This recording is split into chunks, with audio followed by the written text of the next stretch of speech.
because the two worst words you can hear if you are a part of Cowboys Nation is Philadelphia Dynasty. And Philly has something that's lined up right now that those two words can commingle, a Philadelphia Dynasty.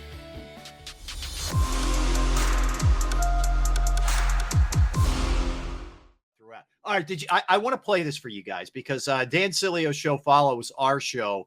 The National Football Show is every day, 3 p.m. to 6 p.m. Eastern, right here on JAKIB Sports YouTube network. So he had his old teammate from his Miami days, Michael Irvin, the playmaker himself, as you see right there, was on with him, and he asked him about Jalen Hurts and the Eagles. Here is Michael Irvin and Dan's conversation. I know we got limited time with you. Mike, let me ask you. Jalen Hurts, are you a fan? Jalen Hurts? Yes.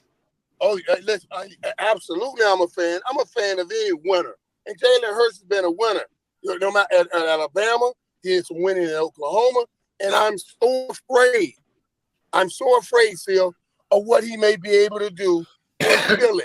Because the two worst words you can hear if you are a part of Cowboys Nation is Philadelphia Dynasty. And Philly has something that's lined up right now that those two words can commingle, a Philadelphia Dynasty. If they get the right hand on the steering wheel, that's the coach, and the right hand under center, that's the quarterback. Boy, that could be scary. And I like Jalen Hurts. I like his leadership. I like what he brings to the table. And that can make it a different situation in Philly. All right, so that, again, you can catch all our podcast of any interview that we do for any of the shows, JAKIBSports.com. Yeah, and JAKIB Sports YouTube Network. All right, so there's a lot there. So let's hit a couple things. First of all, he used the D word, man, dynasty. Whoa. But he's a big fan of Jalen Hurts, believes in him, believes in his track record at Alabama, Oklahoma, and then coming here. But then he went, and I've actually heard Michael Irvin say this before. He's scared to death. I have to. Yeah, exactly. So this part is not new. But this is fascinating, guys. That's strong words from a guy who's, obviously affiliated with the Cowboys and the NFL with his work with the NFL Network. But when you hear that, Derek, what's your first reaction? Well, Michael Irvin has been an analyst for a long time, played the game at the highest level. I respect his opinion. When you look at how he's done in terms of what he's brought in terms of free agency and the way he's built this team over the last couple of years through the draft, he has put together a solid nucleus, one of the best nucleuses he's had here in quite some time. I think it's going to take some time to develop. I don't use the word dynasty because I don't think we'll ever see a dynasty again like the New England Patriots. And history has shown, because the NFL has wanted parity, which they got, that it's anybody's show each and every year. There's a reason why we don't see repeat Super Bowl champions. There's a reason why it's tough to see repeat division winners, across the league in a lot of ways, because, players flip-flop around, teams get stronger, some get weaker. You just never know year to year. But this Eagles team is set up for at least the next couple of years to be a serious contender. And that's all you want is a shot. You don't want to be in a situation like Chicago and Houston where you're trying to rebuild this thing from the bottom and you're scrambling. They don't have much talent. The quarterback situation is iffy. We all have questions about Jalen Hurts here. But, we can't deny, as Michael Irvin said, he's won at the collegiate level. You see players rally around him. They believe in him. Does he have the goods and the talents to deliver?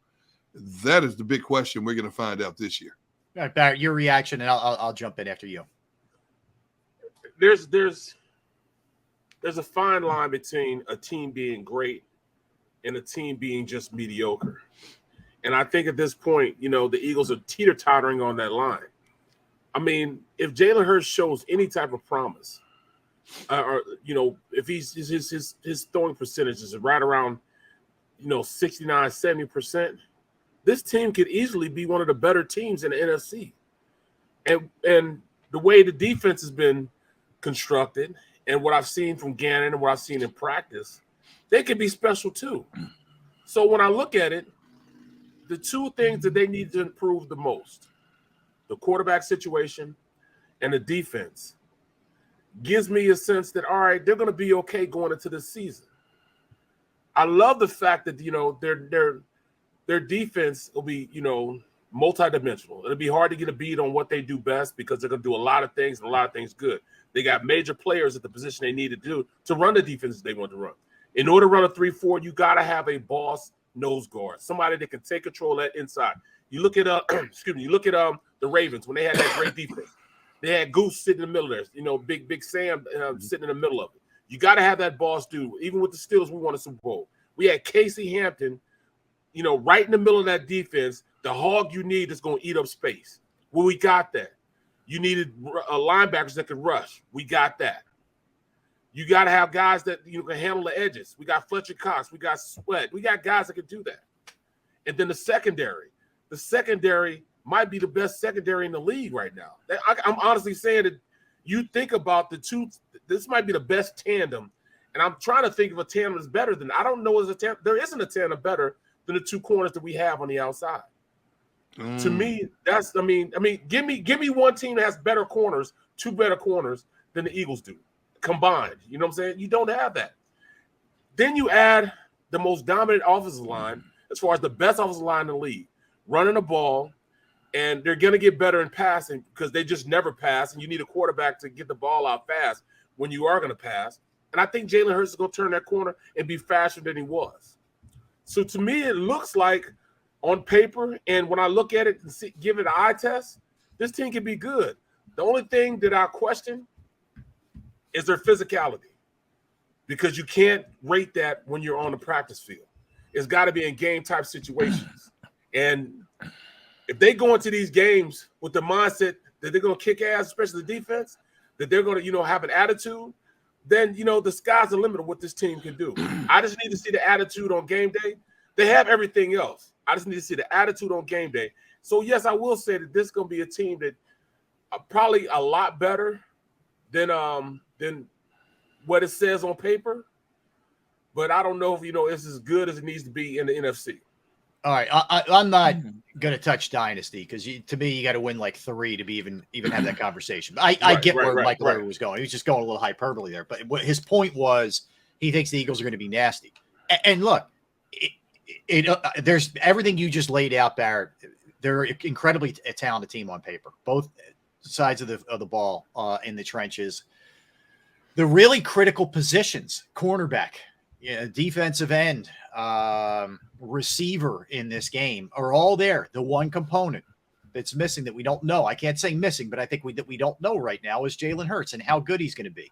Is he going to be a guy who get you in the playoffs, and be really, solid to good to maybe even very good?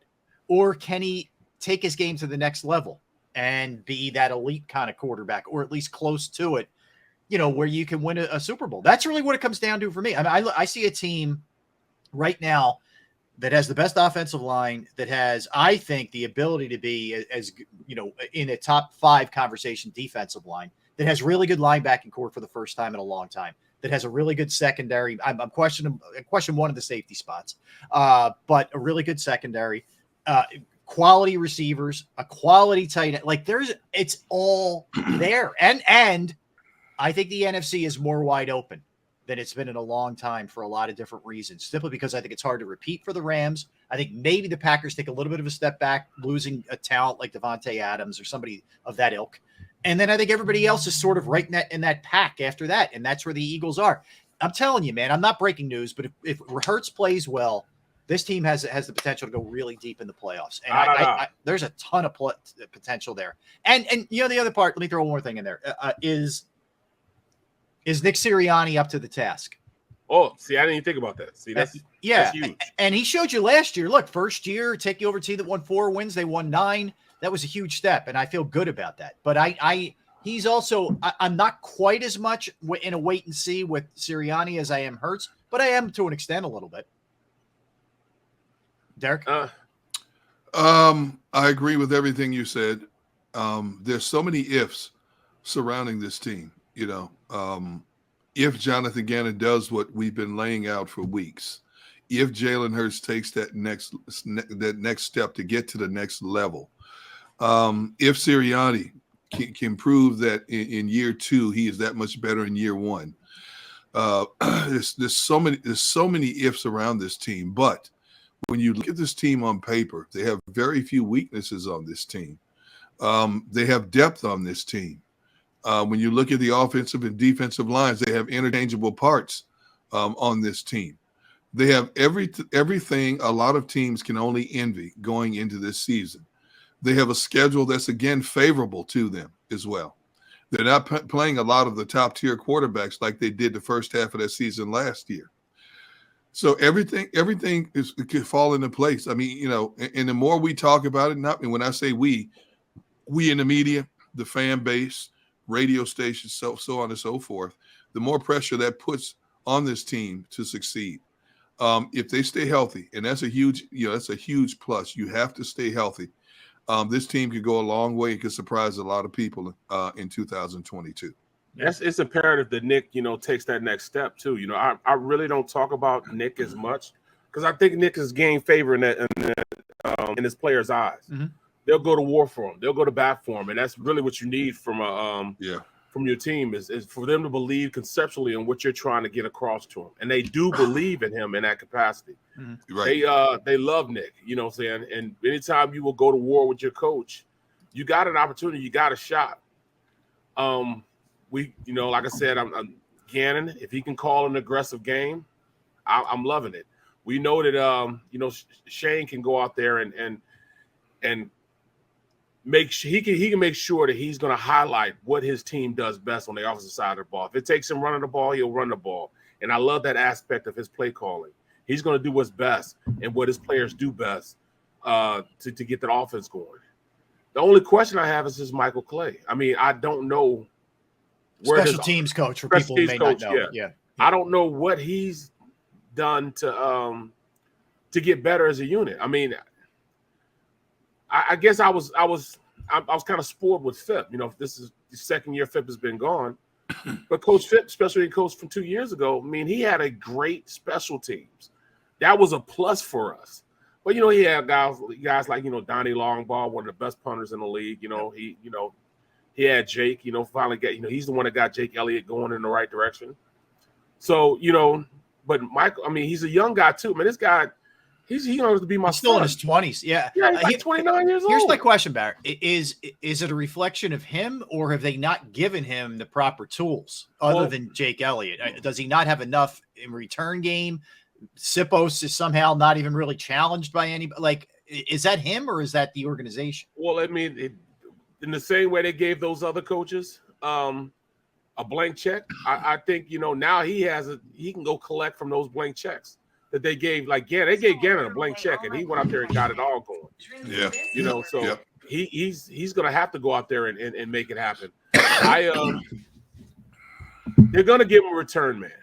Last year he had to work with what he had to work with, and we know Jalen Reagor. They forced him to put Jalen Reagor in there, and at this point, I could see them not putting him back there again, even because they got Covey. I think he might make the squad just because it's his special team prowess. Yeah. Now, if he gets in the mix, they got a return game. Bradley may make the squad. He's special teams guru. They have linebackers. That's what special teams are made from. Linebackers. Your best athletes on the field, linebackers and running backs. If he can get those guys going and get those special teams going, and they got the smaller defensive linemen that can go out there and play on special teams also. Mm-hmm.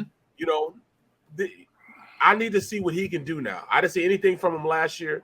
This year, I want to see what he can do. What is he going to bring to the table? Sometimes you have the game plan around the guys that you have. If you have, inferior athletes, then you as a coordinator got to get the best out of those inferior athletes, period. That's right. Look, I just think, and again, nobody's played a game, and they haven't proven anything other than they can get to the playoffs. But I see a team that was – I think if you're going by most improved overall team on paper, granted, I'm saying on paper here, give me a team that made more impactful moves than the Eagles. I know you could argue Denver getting Russell Wilson and stuff. I'm saying you got a stud receiver, you got a double-digit pass rusher, You got, via the James Bradbury, a guy would be a shutdown corner. You got a potential of a just freakish kind of defensive lineman through the draft.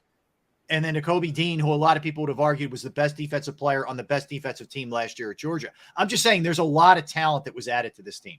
Yes, sir. Lot. Yes, sir. Well, I would say Miami made a lot of splash moves this offseason. That would be one of the few teams that come to mind. I'm trying to think of another one that made significant splash moves. Miami spent a lot of money this offseason to try to improve that product. But again, they're in a situation like we're talking about here. Is Tua the right man to lead this team? And as Barrett talked about, what did you say, Barrett, when in the pre-show meeting you're hearing that Teddy Bridgewater is outperforming? Yeah, I heard Teddy Bridgewater is balling, Which is what I've said for weeks, that I think that team will have more success with Bridgewater under center than I do with Tua. Bridgewater, he's not a flashy quarterback, but he's an efficient quarterback. He doesn't make a lot of mistakes with the ball. He'll never be able to scramble like he used to after tearing up his knee in Minnesota like he did, but he still has that pocket presence. He doesn't get rattled, and he's got weapons on top of weapons to throw to down there in Miami. I don't know if Tua can get the job done, to be honest down there. But they're going to do everything possible to give Tua the job because he was a high draft pick for him. After we talked to what's his name yesterday, I just put my feelers out there to see what was going on down there in Miami. And even after he said that, I wanted Adam to know, Kaplan. You're talking Adam about Kaplan, it. yeah. You can't just say it. You just can't tell me it, and and think that I'm gonna believe it. But then I made some phone calls, and I mean that's what they're saying down there, that Bridgewater's having a great camp. Tua's having an average camp. He shows signs at times. For the most part, it's been it's been Bridgewater, and it's all in vain because they're going to start Tua anyway. Yep. Right. Yep. You know what I'm saying? So it's all for naught.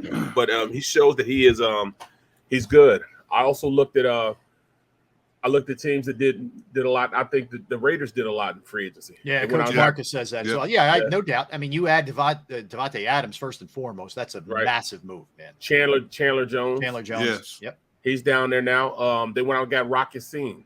Yeah, they did. You're right. The Raiders made some big-time moves, man. Yeah. They did. I just think collectively at impactful positions, the Eagles got guys that you're not guessing on. Like, I have no doubt if A.J. Brown stays healthy, the guy's going to have a dominant year.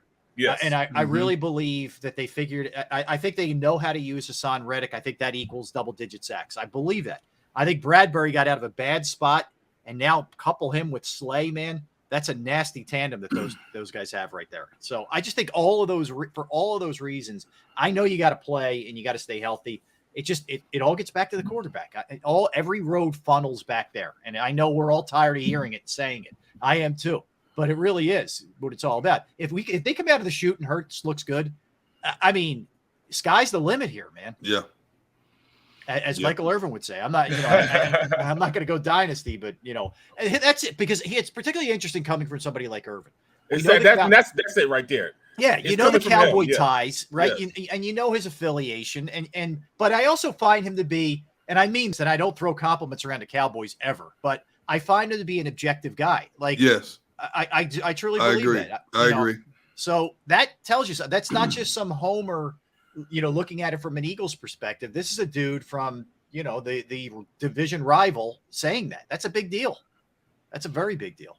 So I thought that was really interesting coming from Michael, and good work out of Dan Sileo. And like you said, we heard it before. I definitely heard him say this. This is the third time I've heard him say it. Mm-hmm. The third time I've heard him say this. Yeah. That wasn't just saying it for effect. Like, I'm going to be outrageous. No, like that's what he believes. Yes. And he was even saying it like, I don't even want to say this as a Cowboys fan. Like he was kind of giving it to you in that vein. Right. Too, which I thought was I thought was interesting. All right. So we have Anthony Becht. We have Jordan Renan. Can't wait to talk to either one of those two guys. Hey, tomorrow, Matt Lombardo. Barrett and I used to work with Matt back in the day. He's another guy who does an excellent job covering the NFL as well. He's going to join us tomorrow, Matt Lombardo Lombo. So we'll talk to him. But don't go anywhere. We got plenty in store for you with the Eagles, with the NFL. We're going to be jumping around a little bit with some Phillies, some Sixers. We got it all. So don't go anywhere. Derek Gunn, Barrett Brooks. I'm Rob Ellis. We are Sports Take, JAKIB Sports YouTube Network. All right, let's talk a little finance here. Let's talk Principal and Jim Murray in particular. Look, for me, I know it was a challenge for years finding the right person to invest my money with. And, I made some mistakes along the way. Well, I found the right person, and I want to turn you on to that person as well. And that's Jim Murray with Principal Financial Group. Whether it's retirement planning, 401k review, insurance review, you might have a small business and you're not sure exactly how to set up your benefits for your employees. That's another asset that Jim can help you with. All right, I've entrusted my IRA, my 401k, roll over to Jim, and I couldn't be any happier. You will be too. Trust me. Give him a call, 610-996-4751, 610-996-4751, or you can email him at Murray, MURRAY.Jim @principal.com. That's Murray.Jim @principal.com.